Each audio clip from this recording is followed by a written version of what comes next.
আসসালামু আলাইকুম প্রিয় দর্শক। আজকে আমি তিনটা জরিপ নিয়ে কথা বলবো। আমি আগেও বলেছি যে জরিপে যে ফল হয় সেটা আমি ওভাবে গুরুত্ব দিই না, শুরুতে আমি বলে দিচ্ছি। এবং আমি এটাও বলেছি এই জরিপটা নির্ভর করে কোন প্ল্যাটফর্মে জরিপটা করা হচ্ছে তার উপর। এবং আমি এটাও মনে করি আমাদের দেশে যে জরিপগুলো হয়, যে বিভিন্ন মানুষের বাড়ি বাড়ি যে ফিজিক্যালি লোকের সঙ্গে আলাপ করে, এগুলো গ্রহণযোগ্যতা খুবই কম। এগুলোর চেয়ে অনলাইন জরিপের গুরুত্ব আমার কাছে বেশি মনে হয়। কারণ যখন আপনার কাছে এসে কেউ জিজ্ঞাসা করবে আপনি কাকে ভোট দিবেন, আপনি কিন্তু বলতে চাইবেন না, কারণ আপনার একটা পরিচয় আছে, লোকে আপনার পরিচয় জানে। আপনি ভাববেন আমার পরিচয় দিয়ে কথা বললে আমি হয়তো পরবর্তীতে ঝামেলায় পড়তে পারি, এ কারণে আপনি বলবেন না, কেউ বলে না, বলতে চায় না। কাজেই যখন জনে জনে যে কেউ জরিপ করে, আমি এই জরিপগুলো খুব একটা গুরুত্ব দিই না। যদিও আমাদের ট্র্যাডিশনাল পত্রিকাগুলো সেগুলো নিয়ে বেশ হইচই ফেলে দেয়। টেলিফোনে যে জরিপগুলি করা হয় সেগুলিও গুরুত্বহীন, কারণ সেখানে আবার ওই লোকটার টেলিফোন নাম্বারটা থেকে যায়, এটাও ঝামেলা আছে। সবচেয়ে ভালো অনলাইন জরিপ, সেই জরিপগুলো আমি করি, মাঝে মাঝে আমার এখানে করি, এবং আরো অনেকে এই অনলাইন জরিপ করে, পত্রিকাগুলিও করে, অনেক ইউটিউবাররা করেন, আমিও করি। ধরেন একটা জরিপ, যিনি নাকি মনে করেন বিএনপির লোক, বিএনপির সঙ্গে সে যদি জরিপ করে, সেখানে বিএনপির ভোট বেশি আসবে। যদি আপনার জামাতের যারা করে তাদের ওখানে জামাতের ভোট বেশি আসবে। যদি আওয়ামী লীগের কেউ করে তার এখানে আওয়ামী লীগের ভোট বেশি আসবে। তো আমার এখানে জরিপগুলো যে খুব একটা অ্যাকুরেট হয় সেটা কিন্তু আমি মনে করি না। কেন মনে করি না সেটাও বলি। আমার এখানে ইদানিং আমার কেন যেন মনে হয়, অনেকে বলেও বটে যে আওয়ামী লীগের লোকজন একটু ভিড় আমার এখানে বেশি করে, কিন্তু এটা কিন্তু তার মানে কিন্তু এই নয় যে আমি নিজে আওয়ামী লীগ করি। আমি আবারও বলছি, যারা আমার এখানে ভিড় করেন যে আওয়ামী লীগের বন্ধুরা, তাদেরকেও বলি ভাই আমি কিন্তু আওয়ামী লীগ করি না। এবং আমার ধারণা ওনারাও এটা জানেন যে আমি আওয়ামী লীগ করি না, আমি কোনো দলই করি না। এটা হলো রিয়েলিটি। আমি সব দলেরই সমালোচনা করি, সব দলেরই প্রশংসা করি। ভালো পেলে প্রশংসা, মন্দ পেলে সমালোচনা। এটা কোন দল কে নেতা আমি ওদিকে তাকাই না, যাও এত বড় ভূমিকার দরকার নেই। আমি মূল পয়েন্টে আসে। আমার মনে হয় এই জরিপটা আপনাদেরকে একটু আগ্রহী করে তুলবে, যে জিনিসটা আমি বলতে চাচ্ছি। আমি একটা বিষয় নিয়ে তিনটা জরিপ করেছি পরপর 3 দিন, গত পরশু, গতকাল এবং আজকে, পরপর 3 দিন, কিন্তু মাথায় রাখবেন।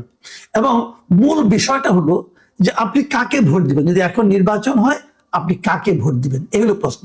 কিন্তু একটু পার্থক্য আছে। পার্থক্যটা হলো, প্রথম যে জরিপটা করেছি সেখানে আমি বলেছি যে আপনি কাকে ভোট দিবেন, বিএনপিকে, জামাতকে, ইসলামী আন্দোলনকে নাকি জাতীয় পার্টিকে। আমি অপশন হিসেবে অন্য কিছু রাখিনি, কেবল 4টা পার্টির নাম রেখেছি। এখানে একটু বলে নেই যে ইউটিউবে জরিপ করতে গেলে একটা সীমাবদ্ধতা আছে, আপনি 4টার বেশি অপশন রাখতে পারবেন না। সেই হিসেবে আমি 4টে রেখেছি। আমি কি পেয়েছি সেটাকে বলি। এখানে বলেছে সবচেয়ে বেশি ভোট পাবে গে জাতীয় পার্টি, 40%। আর তারপর দ্বিতীয় স্থানে জামাত, 32%। তৃতীয় স্থানে বিএনপি এবং তার জোট, এটা 26%। আর ইসলামী আন্দোলন পাবে কেবলমাত্র 2% ভোট। মাথায় রাখবেন। তো এটা দেখে আপনাদের অবাক হচ্ছেন না আপনারা, 40% কেন? তো জাতীয় পার্টি, এটা কি বিশ্বাসযোগ্য? না, এটা বিশ্বাসযোগ্য না। এটা কেন হলো?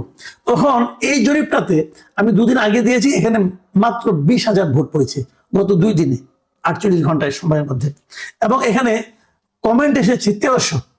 এই 1300 কমেন্ট যদি আপনি পড়েন তাহলে আপনি বুঝতে পারবেন ঘটনাটা কি। এখানে সবাই বলেছে যে আরো অন্ততপক্ষে একটা অপশন থাকা উচিত ছিল। সেই অপশনটা কি? যে আমি ভোটই দিতে যাব না। এই অপশনটা আপনারা রাখেননি কেন? কারণ ওই অপশনটা রাখলে তার মানে হলো যারা ভোটই দিতে যাবে না তারা জাতীয় পার্টিকে ভোট দিয়েছে এখানে, এই জন্য জাতীয় পার্টিটা বেড়ে গেছে। যাই হোক, আমি সেই জিনিসটা কনফার্ম হওয়ার জন্য ঠিক তার পরের দিন আরেকটা জরিপ করলাম। সেই জরিপে এবার আমি ইসলামী আন্দোলনকে রাখিনি, আমি বিএনপিকে রেখেছি, জাতীয় জামাত ইসলামকে রেখেছি, আর জাতীয় পার্টিকে রেখেছি। ইসলামী আন্দোলনের পরিবর্তে জাতীয় পার্টিকে রেখেছি, এবং তার নিচে আমি বলে দিয়েছি যে ভোটই দিতে যাব না। এটা কত হবে? এখন দেখলাম পুরো জিনিসটাই চেঞ্জ হয়ে গেলো একদিনের ব্যবধানে, কিন্তু পুরো জিনিসটাই চেঞ্জ হয়ে গেলো। এখানে চেঞ্জ, এখানে ভোট পড়লো কত জানেন? এখানে ভোট পড়েছে 50,000 ভোট। তার মানে ওইটার চেয়ে 24 ঘন্টা পরে যে জরিপটা দিলাম, এখানে ভোট পড়ার সংখ্যা বেড়ে গেল। কেন বেড়ে গেল? কারণ আগের দিন ওই ভোটই দিতে যাবো না এই অপশনটা না থাকার কারণে অনেকে ভোটই দেয়নি, আমার এখানেও ভোট দেয় নাই, এটা হয়েছে। তো পরের দিন বললো 50,000 ভোট পড়লো 24 ঘন্টায়, কিন্তু গত 24 ঘন্টায়। এবং সেখানে দেখেন রেজাল্টে কি এসেছে, এখানে বিএনপি এবং তার জোটকে দিয়েছে 17%, মানে এটা কিন্তু কমে গেল। আগের বার ছিল 26%, এবার সেখান থেকে কমে যে 9% কমে হলো 17% লোক তারা বিএনপি এবং জোটকে ভোট দিবে। আর জামাতকে ভোট দিবে 31%। এটা কিন্তু খুব একটা কমেনি। জামাতকে আগে দিয়েছিল 32, এবার আসলো 31। আর জাতীয় পার্টিকে 3%, আর ভোটই দিতে যাব না এটা দাঁড়ালো 49%। তাহলে ওই যে আমি একটু আগে বলেছিলাম যে আমার এখানে আওয়ামী লীগের লোকজন একটু ভিড় করে বোঝাই জানি, তো সে কারণে আমার যেটা ধারণা, এই যে বিএনপি 26 থেকে 17 হয়ে গেল, এটা কমলো কেন? এটা কমলো হলো আওয়ামী লীগের কিছু ভোট হয়তো বিএনপিতে যেহেতু এখানে আওয়ামী লীগের ভোটই দিতে যাব না এই অপশনটা আছে, অতএব লোকে এখানে যখন দিয়েছে তখন ওইখান থেকে 9% লোক, বিএনপি থেকে 9% লোক এখানে এসে ভোট দিয়েছে। তার মানে আমরা যারা ভাবছিলাম যে আওয়ামী ভোটগুলো বিএনপি জাতীয় পার্টিতে জামাত ইসলামে যাবে, আমরা যারা ভেবেছিলাম যে আওয়ামী ভোটগুলো জামাতে যাওয়ার একটা সম্ভাবনা আছে, আমার এই জরিপ বলছে সেই সম্ভাবনা আসলে নেই, বরং সেটা বিএনপিতে একটু বেশি যাবে। আর জামাতের কমেছে মাত্র 1%। কারণটা হলো জামাতের ওই 1% লোক জামাত নয়, কিন্তু জামাতকে ভোট দিত। জামাতের ভোটটা কিন্তু একটা স্ট্যাটিক অবস্থায় আছে। আচ্ছা, আর জাতীয় পার্টিতে ভোট কত? অনলি 3%। আগের বার ছিল 40%, সেখান থেকে কমে হলো 3%। মানেটা কি? মানে জাতীয় পার্টির নিজস্ব কোনো ভোট নাই। যদি তারা কিছু পায় সেটা আওয়ামী লীগের লোকের ভোটই পাবে, আর কারো ভোট পাবে না। আসেন এরপরে সবচেয়ে ইন্টারেস্টিং পয়েন্টটাতে আসি। আজকে সকালে 10টার দিকে আমি আরেকটা জরিপ দিয়েছি একই রকম, কিন্তু এখানেও অপশন একটা চেঞ্জ করে দিয়েছি। সেই অপশনটা ভোটই দিতে যাব না এটা বাদ দিয়েছি। এটা বাদ দিয়ে আমি বলেছি যে ধরা যাক হাইপোথেটিক্যালি আপনি ধরেন এবার যদি আওয়ামী লীগ ইলেকশন করতে পারতো, কথার কথা আমার প্রশ্নটা এরকম ছিল, যদি আওয়ামী লীগ এখন নির্বাচনে থাকতো তাহলে আপনি কাকে ভোট দিতেন? এই হলো আমার প্রশ্ন। আওয়ামী লীগ তো নির্বাচনে নাই, কাজে এটা হয়তো অর্থহীন জরিপ হতে পারে, কিন্তু আমি সেই সম্ভাবনাটা বুঝতে চেয়েছি যে আসলে আওয়ামী লীগের কয়জন। এখানে 32,000 ভোট পড়েছে 8 ঘন্টায়, প্রথম 8 ঘন্টায়। তার মানে যে হারে পড়ছে এটা হয়তো ওর চেয়েও বেশি ভোট এখানে পড়বে। মানে আওয়ামী লীগ নির্বাচনে থাকলে আসলে বেশি লোক নির্বাচনে ভোট দিতে যেত। এখানে ভোটের হারটা কি?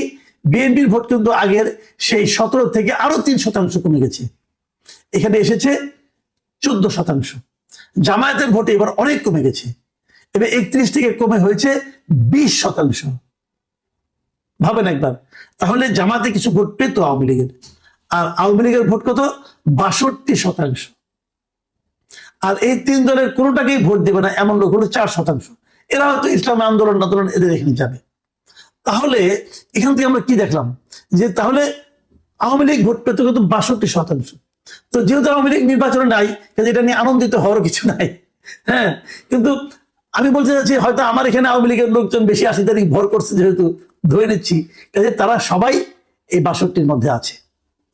আর বাকি রকম এখন আপনি বলবেন যে অন্যরা নাই কেন, অন্যরা আমার এখানে এতটা ভিড় করে না কেন? অন্যরাও করে, অনেক করে, লোক তো অনেক। আপনি ভাবেন যদি 32% হয়, যদি 32,000 ভোট পড়ে, তার 20% কিন্তু কম না, প্রায় 6,400। 6,400 আমার এখানে যারা দেখেন তাদের মধ্যে 6,400 জন যদি জামাতকে ভোট দেয়, এটা একদম কম ফিগার না। এই ফিগারটাকে একদম আপনি অবহেলা করেন না, এটা অনেক বড় ফিগার। কিন্তু এখানে যে জিনিসটা হয় কি, এই যে একটা ক্যারেক্টার আছে, আমি দেখেছি ইউটিউবে অনেকদিন থেকে, যে ইউটিউবের ক্যারেক্টারটা হলো যারা একটু বিপদে থাকে তারা সোশ্যাল মিডিয়ায় বেশি নির্ভর করে, যেমন আগে করতো সেটা বিএনপি অথবা জামাত, এখন করে আওয়ামী লীগ। আর যারা একটু লুটপাট এবং নানা রকম ধান্দায় ব্যস্ত থাকে তারা একেবারেই দেখে না, যেটা আগে আওয়ামী লীগ দেখতো না এখন বিএনপি দেখে না, তারা এখন অন্য কাজে ব্যস্ত। আর জামাতের যারা লোক তারা আগেও ডেডিকেটেড, এখনো ডেডিকেটেড, তারা খুবই সিরিয়াস, তারা সিরিয়াস ভঙ্গিতে থাকে। কিন্তু জামাতের যেটা আছে এটাই, জামাতের এটাই সুবিধা, এটি অসুবিধা। অসুবিধা এই কারণে জামাতের যত কর্মী তত ভোট, জামাতের কিন্তু তার বেশি নাই। আর আওয়ামী লীগ বিএনপির ক্যারেক্টারটা এমন যে কর্মী টর্মী হয়তো কম, কিন্তু ভোট, ফ্লোটিং ভোট সবাই সেখানে পড়ে। এরা কোনো দলের না, তারা এসে আওয়ামী লীগ অথবা বিএনপিকে ভোট দেয়, তারা সাধারণত জামাতকে ভোট দেয় না। এই ফ্লোটিং ভোট না হলে নির্বাচনে জেতা বড় কঠিন।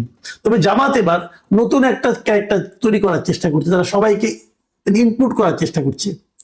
যাও, সেটা অন্য হিসাব। এখন আমি আপনাদেরকে রিকোয়েস্ট করবো, আপনার কমেন্টগুলো পড়বেন, কমেন্টগুলো পড়লেই বুঝতে পারবেন যে আসলে মানুষ কি ভাবছে, মানুষ কোন দিকে যাচ্ছে। একটা জিনিস কি দেখেন আপনি, যে আমার এখানে যদি 62, একমাত্র আমার এখানে, আরো তো অনেক আছে ভাই, যদি 60% 62% হয়, যে 32,000-এর মধ্যে যদি 60% ধরতে গেলে 18-19,000, 19,000 লোক কিন্তু তারা আওয়ামী লীগকে ভোট দিত। তো এই লোকগুলিকে আপনি কিন্তু ইগনোর করতেছেন। আপনারা এমন একটা নির্বাচন করতেছেন যে নির্বাচনে এই লোকগুলোর কোনো ভোট নাই, এই লোকগুলো ভোট দিতে আগ্রহ অনুভব করছে না। এটা কেমন গণতন্ত্র? এটা কি গণতন্ত্র হলো? গণতন্ত্রের কোন সংজ্ঞায় কি এটাকে জাস্টিফাই করা যাবে? যাবে না। ডক্টর ইউনূস তারপরে বলে যাচ্ছেন উনি ইতিহাসে শ্রেষ্ঠ নির্বাচন দিবেন। হ্যাঁ, উনি এমন একটা নির্বাচন দিবেন যে নির্বাচনে মিনিমাম 30-35% লোক তার ভোট দেওয়ার জন্য আগ্রহ অনুভব করবে না। যে নির্বাচনে 30-35% ভোটার ভোট দিতে আগ্রহ অনুভব করে না, সেটা ইতিহাসের শ্রেষ্ঠ নির্বাচন। ডক্টর ইউনূস বলতে পারেন, উনি জ্ঞানী লোক, আমরা মূর্খ লোক, আমরা বলতে পারবো না।